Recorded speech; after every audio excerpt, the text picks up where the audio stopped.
All right, for having shown you this video or the other one about this map, I'd like to show you the capital of Lofwick and go through some of the notebooks that I wrote in. This is the capital, and I think it has approximately like maybe 20 to 30,000 residents in it. And you'll notice that just like some of the adventure modules, the city or the accessories, some of the areas are numbered, and they have the each of those would be a place that adventurers could go to. Like I remember that this one here was number 11. It's a wizard school, obviously a temple or church of some kind. And then you've got your government buildings here. And otherwise, there's just a bunch of, there's like a bazaar in the center of town, and I would roll to see what was there on different days. You've got all sorts of stuff, and the players could go, okay, I don't know if I have anything on the back here. I don't. Oh, here we go.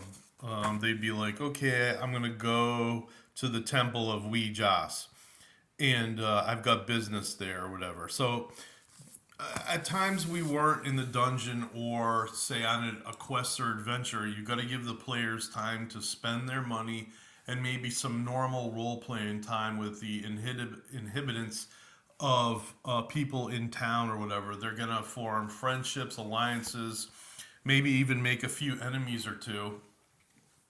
So here's the notebook I have, and I have all these. I have the city of Lofwick involved there. By the way, here's the World of Greyhawk map, and this gigantic map. You've got to basically go here to get this. Is it upside down? Is that what I did? Nope. And then one of the cities, I should say the main city is Loftwick, which is right, if I can find it with my finger. There's the main city right there, the capital of the Republic of Loftwick, which actually is very similar to the United States of America. And I think Gary actually has some of these countries tongue in cheek with some of the ones in Europe, et cetera, et cetera. So I've got these towns here because I made that map that has all the local towns.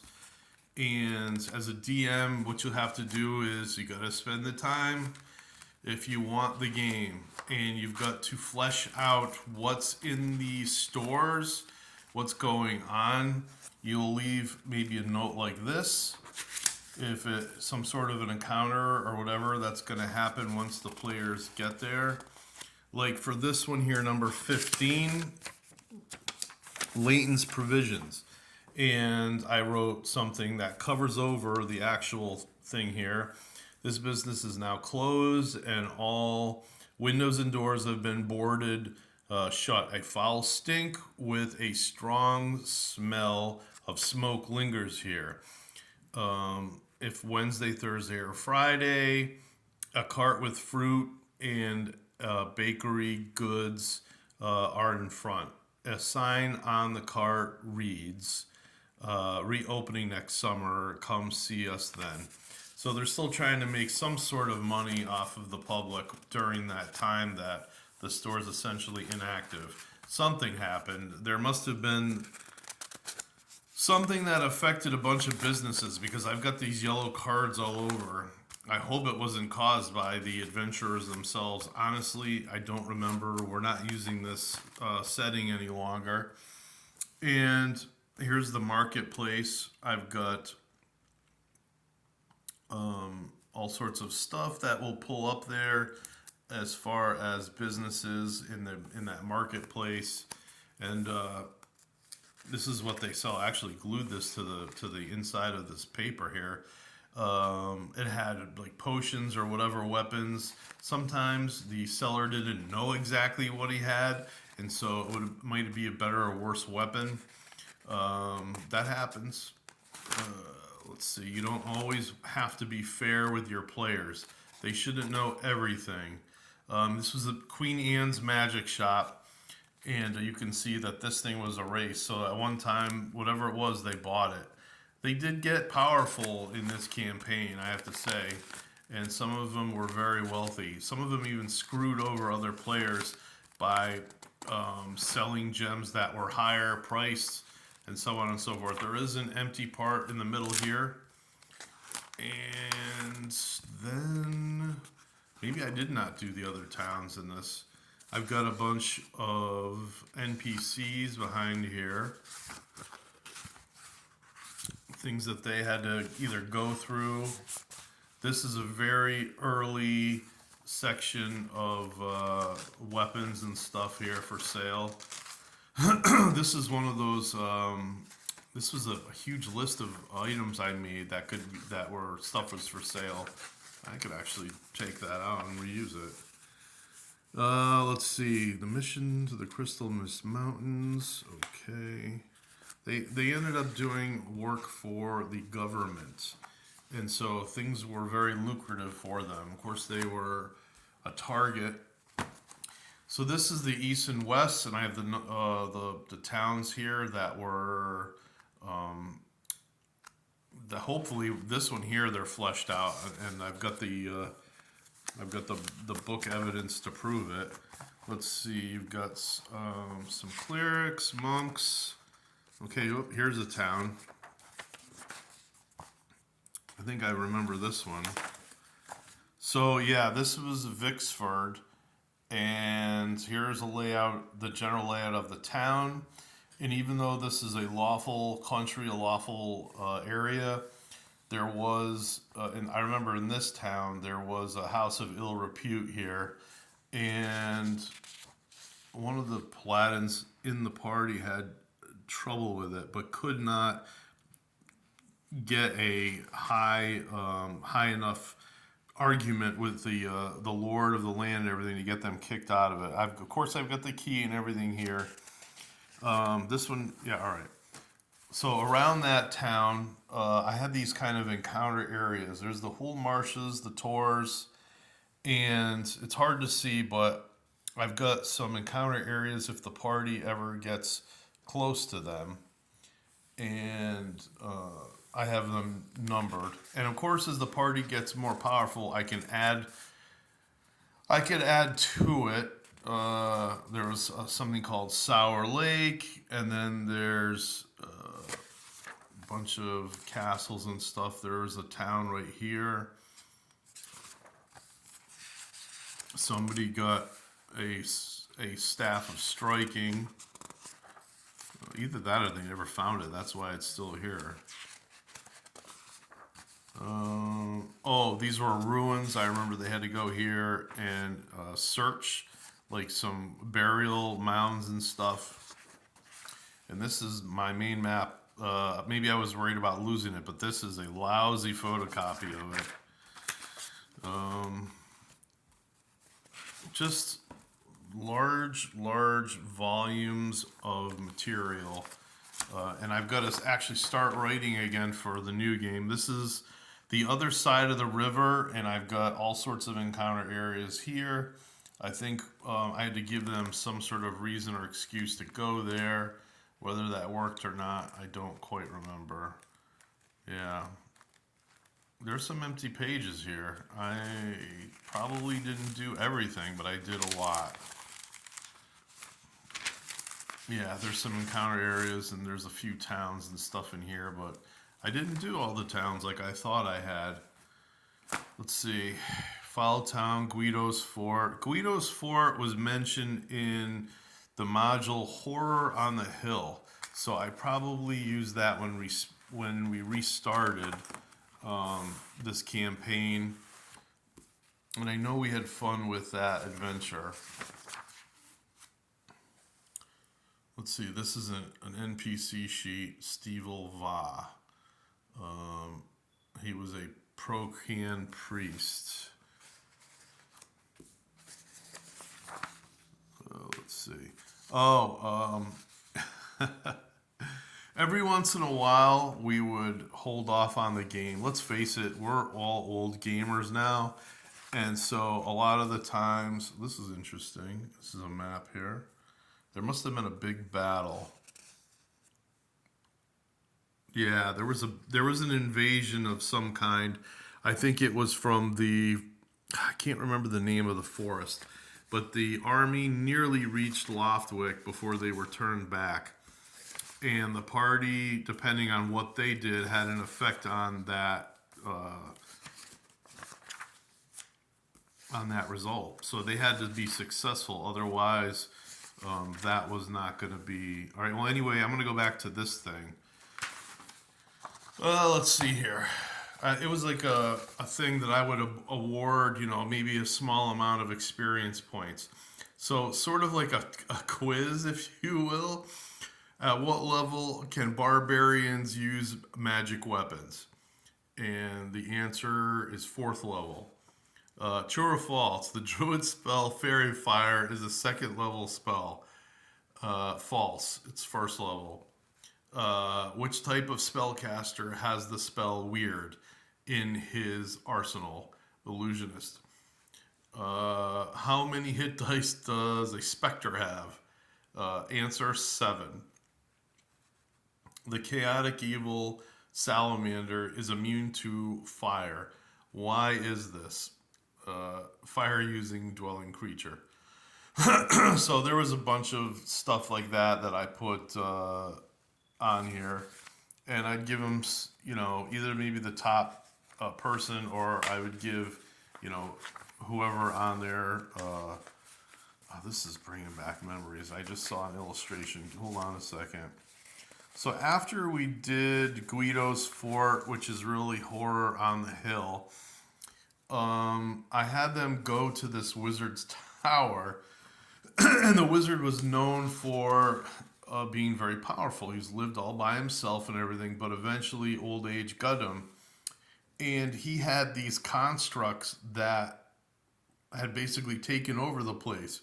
This guy's got a hacksaw, and he's got a pair of pliers, and otherwise he's just kind of maybe partially levitating above the ground. And then you got a broom here with a hand, really a kind of a claw thing, and then a duster. Imagine 2 attacks being hit by either a duster or being raked by a clawed wooden hand. And I've got your statistics here. Oh my God, that's hilarious. Yeah. How you got here is not important, but now that you are here is of great significance. Oh boy. That is hilarious. Somebody got diseased. I see a little notation there in my notes. Okay. Wow. Yeah, there's the hill. Here's an image of the hill, and they would take a boat from Guido's Fort to the hill, which was actually, we kind of said, okay, where's the hill? It's actually, it's actually in a section of river here. This river is so huge that, you're not crossing it by horse or whatever. You need a boat to get across, and it's slow moving. But, yeah, I remember there being a lot of insects, like certain things like giant ants and ticks can kill a character easily. There was a lot of stuff there. As you can see, I essentially either rewrote the monsters and everything because it was a basic D&D adventure, and I changed it to advanced. So I had to make a lot of notes and everything in there. Go south, young man.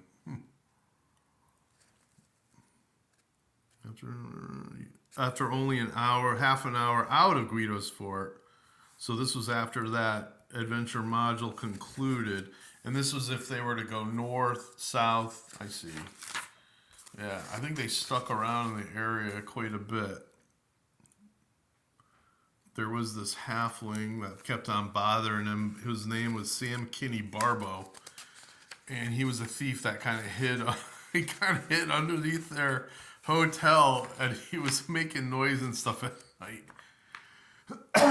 They couldn't figure out where the fuck it was coming from. Um, these are important people that they would deal with. I would just write down all sorts of notes, what the NPCs knew, what they didn't know. Here's that town. This is very close to the Hool Marshes, and I really gave them, Foul Town in the Yeomanry, and that heraldry is the official heraldry of the Yeomanry, the white background with the three spears coming together. So this was a little piss of a town there. That here we go. There's Foul Town. There's a kind of a blowout of moving away. There's like these little guard stations around the town to warn of trolls and stuff that might come out of it. But these are the marshes actually right here, and the players wandered in there. At a certain time, the water would actually drain away a little bit. I think it was springtime, or maybe it was full summer. They'd go into the swamp and, of course, fight whatever they could to get treasure. Too good. Yeah, Zatala's Tower of Woe. That was that wizard. Oh, yeah, here we go. This is it. This is every level in that tower of wizardry. And it was clever. I had a fun time making it. And there was treasure in there, but there was also these automated things that would attack them every once in a while, and some of them they were dangerous. Imagine like fifth, sixth, seventh hit die things whacking on the second, third, fourth level creatures. They had to be careful. And of course, it looks like I had different colored keys opening things. Yeah. Oh, this was a lot of fun. Let's see. I don't know where the campaign moved on after this. It looks like some sort of... What the hell? Oh, okay. I did this from... This is the tower. And it was... I remember they teleported there through wizardry. They had to actually complete this puzzle that was in a restaurant, because what happened was all these diners suddenly disappeared, and they found out what did it. What is this? Some sort of a village. The lair of the muck dwellers. This must have been the swamp. Yeah. Once they were done with the wizard's tower, they kind of messed around with the swamp. I got a bunch of encounters here. Hopefully we used them all. I don't know. What does this say? Oh yeah, 3 ankegs. Old thieves hideout. 4 ghasts. Oh, that was terrible. Oh my lord. That did not go well for them. I think somebody maybe lost one or both of their characters there. But there was treasure. Good treasure. 4 fiendish giant constrictor snakes. Holy crap. I definitely took a couple of things from the 3rd edition to build those fiendish snakes. And this was... Oh, yeah. This was a ziggurat. And I think there was a shade in there. There's some cool stuff here. But yeah, they got rich off of this. I think they lost a couple of characters, but they got wealthy. Look at giant weasels, giant frogs. Pretty cool. And this is just one of many notebooks. But yeah, this was God knows I gotta get writing again. All right, have a good evening. This has been 20 minutes.